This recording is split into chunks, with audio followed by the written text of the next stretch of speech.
Hi friends, welcome to ఉమ్మడి వంటల ఛానల్కి.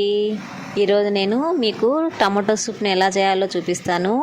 ముందుగా 4 టమాటోస్ని కుక్కర్లో పెట్టి ఉడికించుకోవాలి. ఆ తర్వాత చల్లగా అయిన తర్వాత టమాటోస్కి పీల్ చేసేసి ఫైన్ పేస్ట్ లాగా మిక్సీకి వేసుకుందాం.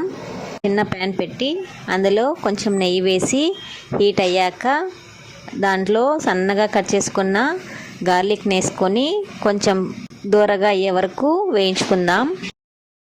వేయించుకున్న తర్వాత ఫైన్ పేస్ట్ లాగా చేసిన టమాటో ప్యూరీని వేసేసి ఇందులో 1/2 కప్ వాటర్ వేసి బాగా కలుపుకొని కొంచెం కారం, కొంచెం 1 2 3 మసాలా, కొంచెం ఉప్పు, మీ టేస్ట్కి తగ్గట్టు క్వాంటిటీకి తగ్గట్టు కొంచెం బెల్లము వేసుకొని బాగా కలుపుకుందాం.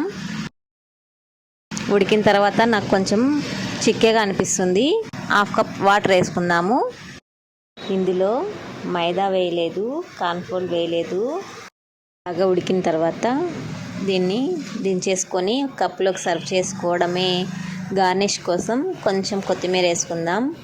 టేస్ట్ చూసి ఎలా ఉందో చెప్పండి. Bye bye friends.